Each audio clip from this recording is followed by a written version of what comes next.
오늘 설교 제목을 한번 따라 하실까요? 하나님께서 요구하시는 것. 제33회 파리올림픽이 우리나라 시각으로 내일 오전 4시에 폐막을 앞두고 있습니다.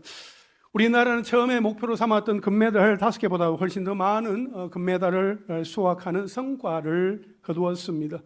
선수들의 경기를 시차 관계로 인해서 우리가 다 볼 수는 없었겠지만 저는 개인적으로 그중에 참으로 인상 깊은 한 선수가 있었습니다.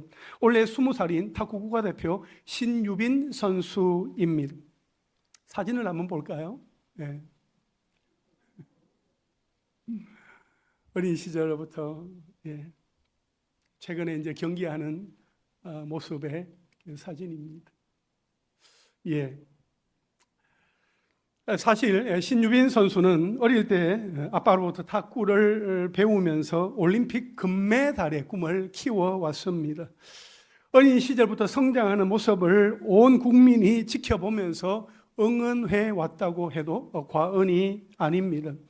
특히 이번 올림픽 경기 중에 휴식 타임에 간식을 먹으면서 에너지를 보충하는 모습은 많은 사람들의 이목을 집중시켰습니다. 또한 참으로 인상 깊었던 장면은 여자 개인 단식 동메달 결정전에서 신유빈 선수가 보여준 모습입니다. 비록 일본 선수에게 패하는 바람에 동메달을 목에 걸 수는 없었으나 울고 있는 일본 선수에게 다가가서 위로해주고 축하해주는 모습이 많은 사람들로부터 칭찬을 받았습니다. 이 신유빈 선수는 성부를 떠나서 참으로 행복하게 운동을 하는구나 하는 생각을 갖게 했습니다. 본인이 좋아하는 운동을 하면서 밝고 건강하게 그리고 행복하게 즐기는 모습이 보였습니다. 그러면 우리는 믿음의 경주를 행복하게 또 건강하게 하고 있는가 질문하게 됩니다. 여러분, 많은 사람들이 예수 그리스도를 믿고 구원받아 하나님의 자녀로 살아갑니다. 하나님은 어떤 눈으로 바라보고 계실까요? 나는 하나님의 자녀입니다 라고 말하는 하나님의 백성들에게 하나님은 어떤 마음을 갖고 계실까요? 첫째로 한번 따라 하실까요? 하나님의 특별한 관심. 오늘 본문 12절 상반절은 이렇게 시작을 합니다. 이스라엘아, 이스라엘아 하고 시작을 합니다. 하나님이 이스라엘아 하며 이렇게 모세를 통하여 부르십니다. 하나님이 구원하신 이스라엘 백성을 향하여 사랑의 마음을 담아서 아주 친근하게 부르시는 말인 것이죠. 성경을 볼 때에 하나님께서 자기의 사람, 자기 백성을 그렇게 친밀하게 또 친근하게 부르시는 장면들을 우리는 보게 됩니다. 이스라엘아 그렇게 부르시면서 네게 요구하시는 것이 무엇이냐 하고 물으십니다. 여기서 네게라는 말은 너와 함께 있는 것으로부터 라는 의미입니다. 그래서 이러한 표현은 하나님께서 이스라엘에게 요구하시는 것이 이스라엘 백성 밖에서 찾아낼 수 있는 것이 아니라 이스라엘 백성 안에서 발견될 수 있는 것들이라는 사실을 분명히 보여주고 있습니다. 이것은 하나님께서 이스라엘 백성을 향하여 특별한 관심을 갖고 계심을 말합니다.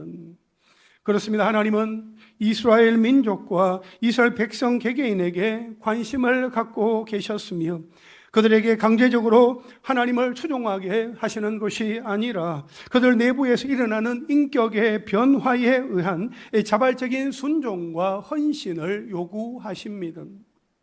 그래야 그들 스스로 드릴 수 있는 것으로 하나님 앞으로 나오는 것을 원하십니다. 하나님은 오늘날도 우리를 부르십니다. 신웅아, 이사가, 장미야, 아들아, 딸아, 부천 삼락교회야. 하나님은 우리를 향하여 특별한 관심을 가지고 사랑의 마음으로 우리를 부르십니다. 그리고 말씀하시기를 나는 너와 함께 하기를 원해. 너는 나에게 아주 특별하단다.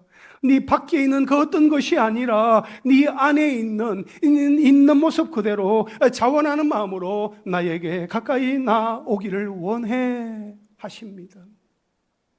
사실 하나님의 말씀으로 우리 속을 들여다보면 어떻습니까? 우리 속을 비추어 보면 어떻습니까?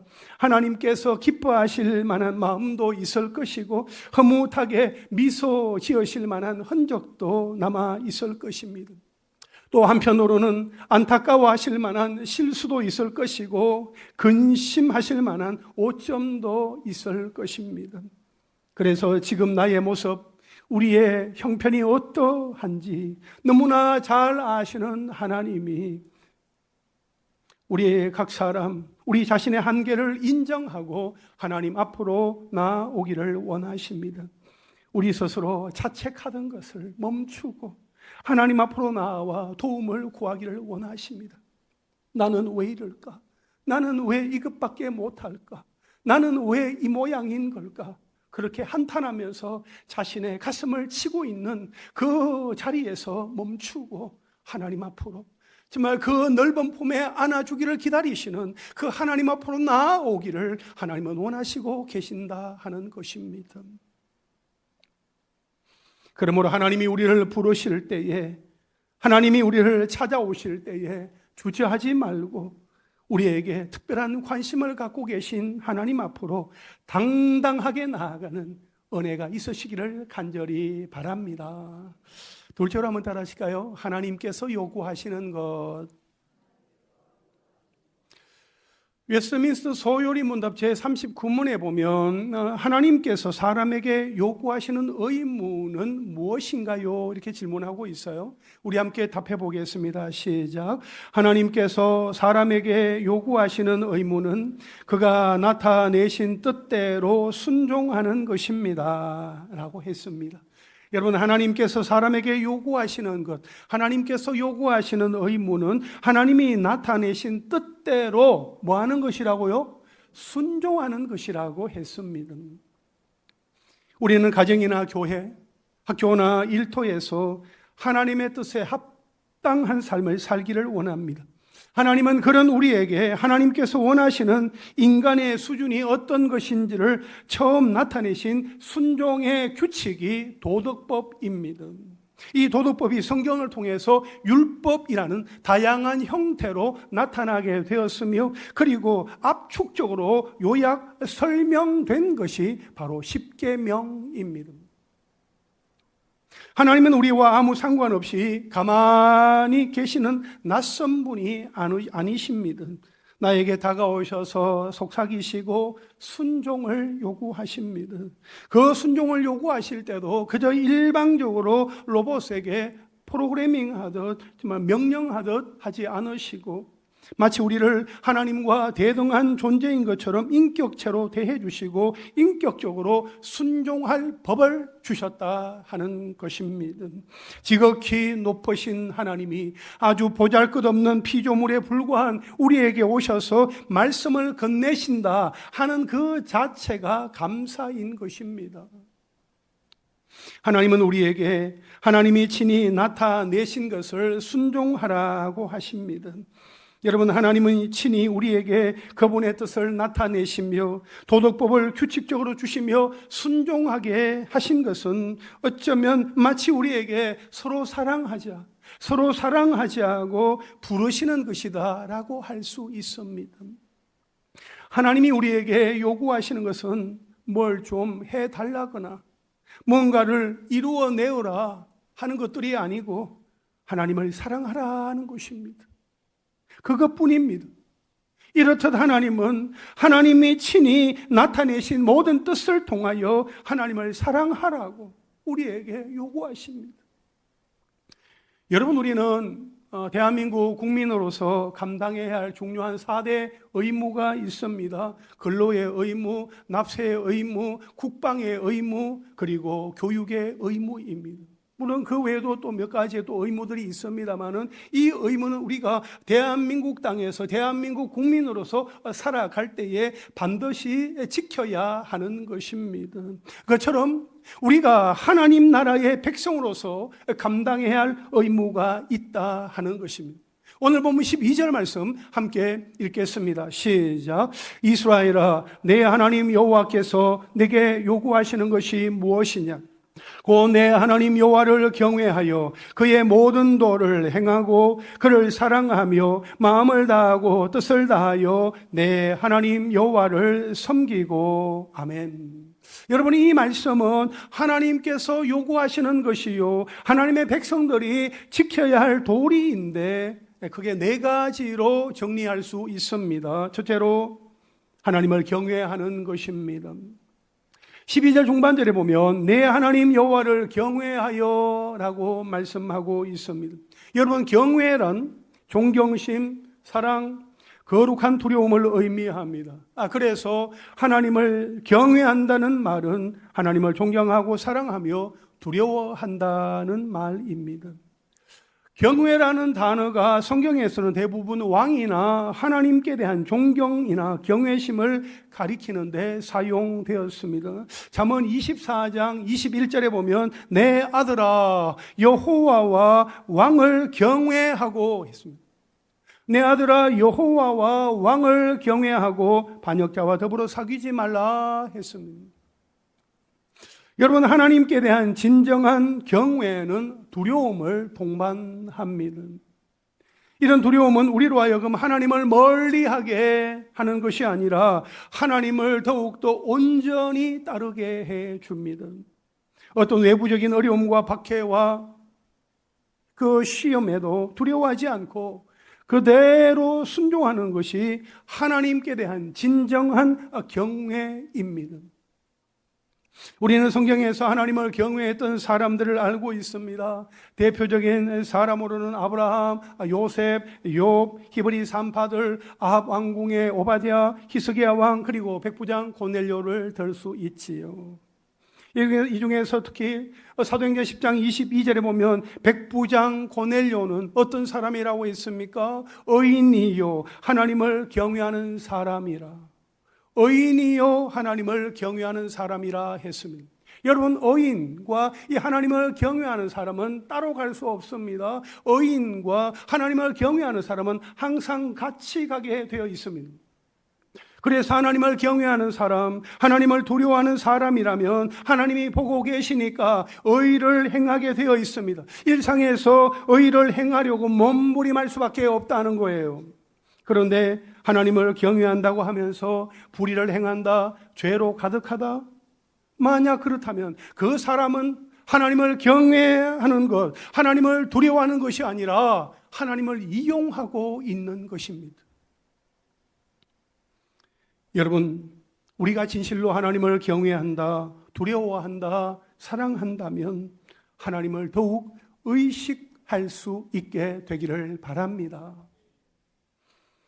혹시 하나님을 경외한다고 말하면서 내 마음대로 해버리는 일은 없습니까? 하나님을 경외한다고 말하면서 하나님을 이용하는데 급급하지 않습니까? 하나님을 두려워한다고 말하면서 혹시 다른 것을 더 두려워하지 않습니까? 하나님을 두려워하는 마음을 가지고 하나님 앞에서 진실하게 살아가고 있습니까? 사랑하는 여러분, 하나님이 지금도 우리를 보고 계십니다. 불꽃 같은 눈으로 우리의 일거수일투족을 살피면서 우리가 어떤 마음을 가지고 살아가고 있는지 하나님은 다 보고 계신다 하는 것입니다. 그럼 우리 일상에서 날마다 하나님을 경외하며 살아가는 우리 모두가 될 수 있기를 주님의 이름으로 축원합니다. 둘째로 하나님의 모든 도를 행하는 것입니다. 12절 중반절에 보니까 그의 모든 도를 행하고 했습니다. 그의 모든 도를 행하고 했는데 이 영어 성경에 보니까 이렇게 표현하고 있어요. To work in obedience to him. 그러니까 그에게 하나님께 순종하면서 걸어가는 것이라고 번역을 하고 있습니다. 또 to walk in all his ways라고 했어요. 그러니까 그의 모든 길을 걸어가는 것이라 했습니다. 그러니까 하나님의 말씀에 순종하면서 하나님과 보조를 맞추어서 뚜벅뚜벅 걸어가는 것이 도를 행하는 것이다라는 것이요. 그래서 하나님의 모든 도를 행하라는 이 말은 모든 생활이 하나님의 거룩하신 뜻에 어울리게 조화가 되게 해야 된다는 뜻입니다. 하나님은 당신의 백성들이 행해야 할 도를 말씀해 주셨습니다. 하나님의 도를 행하는 것이야말로 행복의 지름길이고 장수의 지름길이며 산업의 축복과 전쟁 승리의 지름길이다 하는 것입니다. 이것은 하나님의 모든 법도를 지키는 자에게 하나님께서 특별히 약속하신 것이었습니다. 이 약속을 축복으로 받기 위해서라도 우리는 하나님의 법도를 지켜야 합니다. 무엇보다 하나님이 택하신 백성은 하나님께서 말씀대로 행해야 할 의무가 있습니다. 이 의무는 하나님께서 우리의 행복과 형통을 위해서 말씀하신 것임을 여러분 꼭 기억하시기 바랍니다.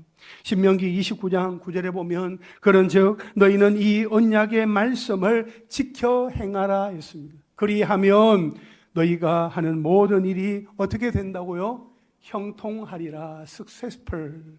성공하게 될 것이다. 형통하게 될 것이다. 말씀을 하는 거예요.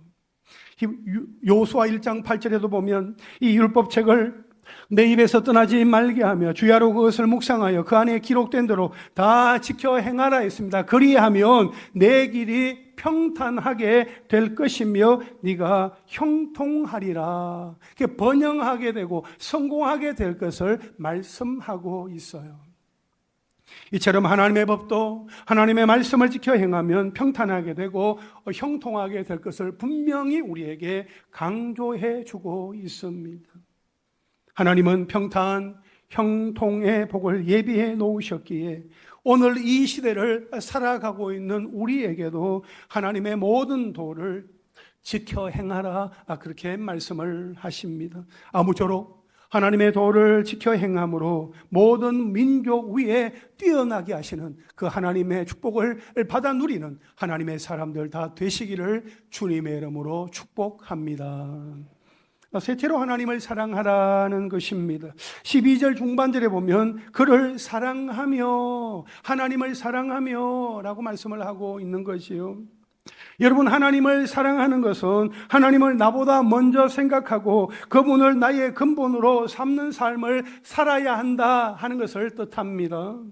그래서 이 하나님을 사랑하라는 것은 우리에게 주신 최고의 명령입니다.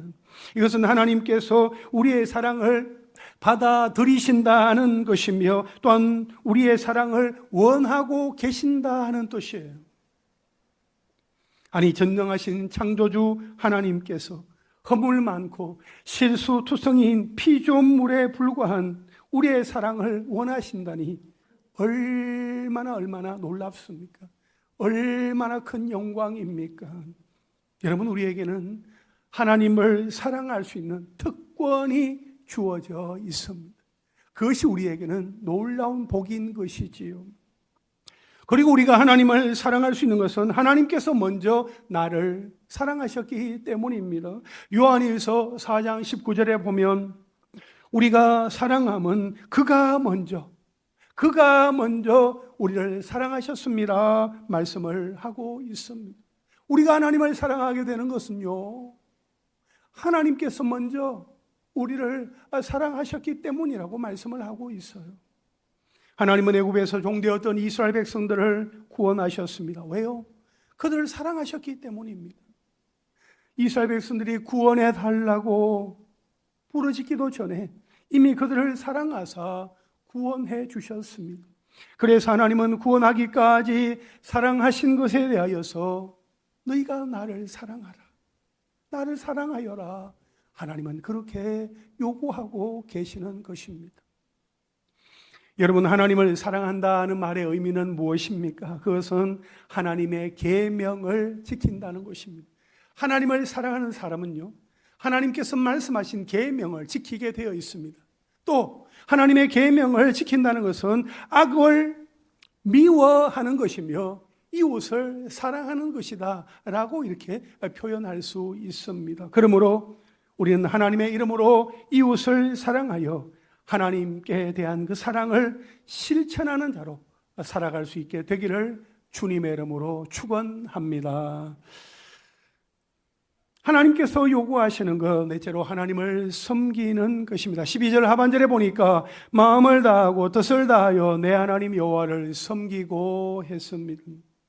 여러분, 하나님을 섬기는 것은 하나님만 경배하라는 것입니다. 종이 주인을 위해 수고하고 봉사하듯이 성도들은 마땅히 하나님께 예배함으로 그분을 섬겨야 합니다. 이와 같은 섬김의 의미로 예배를 서비스라고 합니다. 우리는 하나님이 봉사자로서 우리는 하나님의 봉사자로서 또 택함받은 하나님의 종으로서 하나님께 예배하는 것입니다. 그렇습니다. 하나님의 백성은 오직 하나님만 섬겨야 합니다. 우리 하나님은 유일하게 섬김을 받으셔야 할 분이시며 우리는 오직 하나님 한 분만 섬겨야 합니다. 그리고 하나님을 섬기되 마음을 다하고 뜻을 다하여 섬겨야 합니다. 또한 힘을 다하고 성품을 다하고 목숨을 다하여 하나님을 섬겨야 합니다. 이 말은 전인격적으로 하나님을 섬겨야 된다 하는 뜻입니다. 아울러 하나님을 섬기기 위해서는 때때로 우리의 목숨까지 포기해야 한다 하는 뜻이기도 합니다. 왜냐하면 하나님을 섬기는 것이 우리의 생명보다 더 귀하기 때문입니다.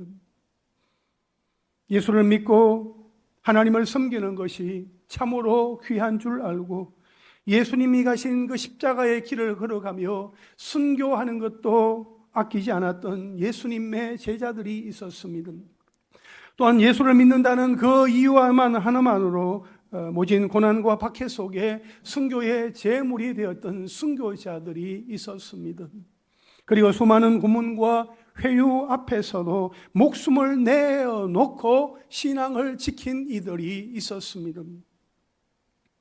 주 313년에 로마의 콘스탄틴 황제가 기독교를 로마로 공인하게 되었습니다. 그리고 325년 니케아 종교회의가 열리게 되었을 때에 거기에 모인 목회자들이 약 300명 정도 되었는데 대부분 눈이 뽑히거나 손이 잘리거나 두 다리가 잘려나간 목회자들이었다고 합니다. 그들은 예수 그리스도를 믿고 따르고 하나님을 섬기는 일에 목숨을 걸었던 사람들이었습니다. 그들은 비록 눈이 없고 손이 없고 다리가 없어서도 그것이 예수의 흔적이었기에 부끄럽지 않았을 것입니다. 어쩌면 사지가 멀쩡하고 건강한 사람들이 어색하고 부끄러워했을지도 모릅니다. 여러분, 우리에게도 예수의 흔적이 남게 되기를 바랍니다. 그렇다고 신체를 훼손하라는 말은 아닙니다. 오해는 하지 마십시오. 다만 정말 우리가 예수를 믿는다고 하면 정말 제대로 온전히 거듭나서 예수 그리스도를 믿고 따르며 섬기는 가운데 십자가의 흔적이 남게 되기를 간절히 바랍니다. 아무쪼록 우리의 생명이 다하는 그날까지, 우리 하나님이 부르시는 그날까지 세상에 그 무엇을 마음에 담아두고 따라가는 것이 아니라 오직 하나님만 섬기는 놀라운 은혜, 풍성한 은혜가 있기를 주님의 이름으로 축복합니다. 마지막 세 절 한번 따라 하실까요? 너의 행복을 위하여. 오늘 본문 13절 말씀 함께 읽겠습니다. 시작. 내가 오늘 네 행복을 위하여 네게 명하는 여호와의 명령과 규례를 지킬 것이 아니냐. 아멘. 하나님께서 이스라엘 백성들에게 하나님을 섬기고 계명을 지키도록 요구하시는 것은 당연한 것입니다. 그러나 그것은 하나님을 위해 하라는 것이 아닙니다. 하나님께서 이스라엘 백성들에게 하나님의 명령과 규례를 지키게 하신 가장 큰 이유는 그들의 자유를 제한하여서 율법에 얽매이게 하려는 것이 아니라 하나님의 말씀 안에 거하며 살아가는 것이 얼마나 행복한 것인지를 알려주시기 위함입니다. 하나님은 이스라엘 백성들을 애굽에서 인도하여 내신 후에 그들과 함께 시내산에서 언약을 맺으시고 그들에게 그 관계를 지속하는 방법으로 십계명을 주셨습니다. 십계명은 이스라엘 백성들과 우리를 무겁게 하거나 괴롭게 하는 법이 아니라 하나님 안에서 거룩하고 복된 관계를 지속하도록 하기 위해서 허락하신 법이다 하는 것입니다. 그래서 13절에 이렇게 말씀을 합니다. 오늘 네 행복을 위하여, 오늘 네 행복, 너의 행복을 위하여 네게 명하는 여호와의 명령과 규례를 지키라 말씀을 하고 있습니다. 하나님과 이스라엘 백성 사이에 맺은 언약, 약속이 있었기 때문에 그 약속을 지키라 그렇게 말씀을 하시는 것입니다. 여러분, 약속은 지킬 때 안전합니다. 약속은 지킬 때 생명이 보장이 됩니다. 약속은 지킬 때에 서로가 잘 살게 되는 것입니다. 지난 7월 1일 발생한 서울시청 앞 역주행 교통사고로 9명이 목숨을 잃고 5명이 다쳤습니다. 희생자들 가운데는 40대, 50대 가장들이 많았고 그들은 평소에도 성실하게 일하던 사람들이었으며 그들은 성진한 동료를 축하하기 위해서 저녁 식사를 하고 나서 참변을 당했던 것입니다. 우리 교회 한 집사님은 매일같이 그 길을 지나다닌다고 해요. 그날도 사고 나기 30분 전에 그 길을 지나갔다고 합니다. 이처럼 예상치 못한 교통사고로 인하여서 억울하게 희생을 당하는 사람들이 참으로 많이 있습니다. 또한 요즘은 음주운전으로 인한 교통사고로 목숨을 잃는 그러한 사례들도 적지 않습니다. 고속도로에서나 시내 한복판에서, 학교 앞 도로에서나 횡단보도에서 때와 장소를 가리지 않고 사고가 일어납니다. 일방통행 도로에는 진입하지 마라, 신호를 지켜라, 과속을 하지 마라, 제한 속도를 지켜라, 음주운전을 하지 마라, 학교 앞 도로에서는 감속하라, 횡단보도 앞에서는 서행하라, 중앙선을 침범하지 마라. 여러분, 이것은 정해놓은 약속입니다.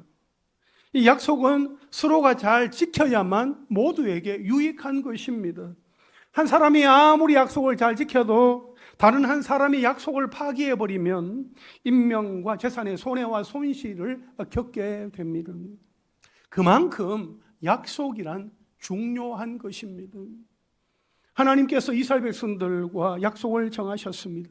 하나님의 명령, 하나님의 규례를 지킬 것을 요구하시는 이유는 오늘 너의 행복을 위하여라고 말씀을 하고 있습니다. 가나안 입성을 앞두고 있는 출애굽 2세대들의 행복을 위하여라고 했습니다.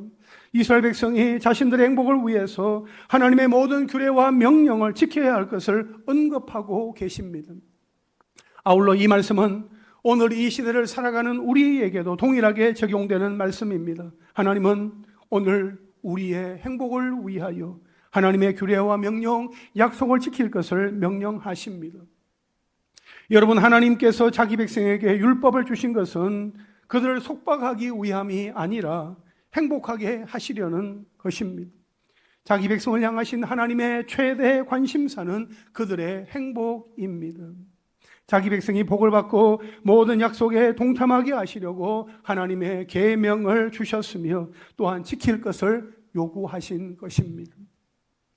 그런데 어떤 사람은 하나님의 계명이 너무 어렵고 또 너무 무겁고 너무 부담스럽다고 말합니다.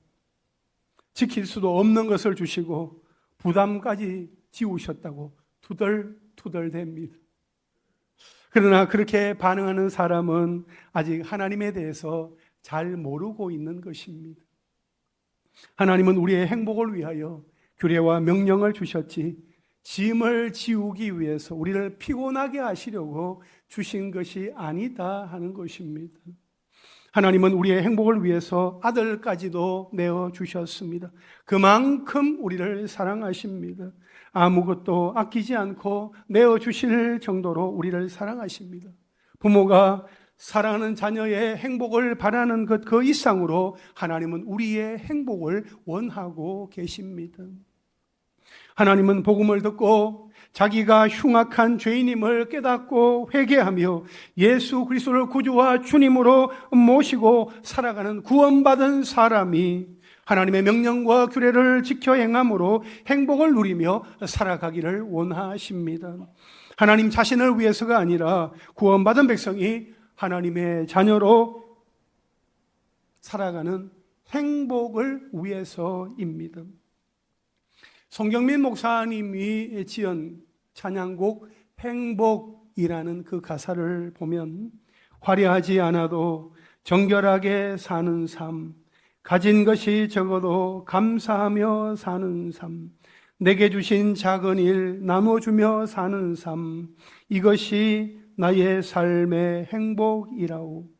눈물 날 일 많지만 기도할 수 있는 것, 억울한 일 많으나 주를 위해 참는 것, 비록 짧은 작은 삶, 주 뜻대로 사는 것, 이것이 나의 삶의 행복이라오.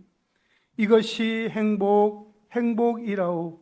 세상은 알 수 없는 하나님 선물. 이것이 행복이라오. 하나님의 자녀로 살아가는 것, 이것이 행복이라오.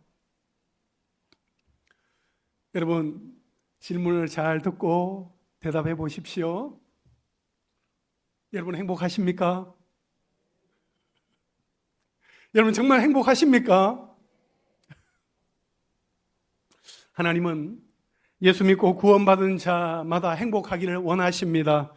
한국교회 목회자들이 행복하기를 원하시고 우리 교회를 목회하고 있는 제가 행복하기를 원하시며 우리 교회 장로님들, 우리 집사님들, 권사님들, 우리 성도님들, 우리 청년 형제 자매들, 우리 아이들까지 예배 공동체 안에서 함께 예배하는 우리 모두가 행복하기를 원하고 계십니다. 여러분 행복의 원천, 행복의 이유, 행복의 시작이 예수 그리스도가 되시기를 소망합니다. 예수 그리스도로 인하여서 행복의 열매가 주렁주렁 맺히시기를 기도합니다. 여전히 삶의 문제가 우리 앞에 남아 있지만 예수 그리스도로 인하여서 행복이 더욱 넘치시기를 주님의 이름으로 축원합니다. 이제 말씀을 정리하겠습니다. 우리 하나님께서 요구하시는 것이 있습니다. 하나님을 경외하는 것과 하나님의 모든 도를 행하는 것, 하나님을 사랑하는 것과 하나님을 섬기는 것입니다. 그리고 하나님의 명령과 규례를 지키게 하시는 것은 가나안 입성을 앞두고 있는 출애굽 2세대들과 오늘 이 시대를 살아가고 있는 우리의 행복을 위해서라고 말씀을 하고 있습니다. 여러분 하나님의 말씀을 지켜 행함으로 행복하시기를 바랍니다. 예수 그리스도 안에서 행복을 누리며 살아가시기를 바랍니다. 성령 안에서 거룩한 삶을 살아가며 행복을 전하는 축복의 전달자들이 되시기를 바랍니다. 그 놀라운 은혜와 축복이 우리 모두에게 있기를 주님의 이름으로 축원합니다. 우리 함께 찬양할까요? 행복 함께 찬양하겠습니다.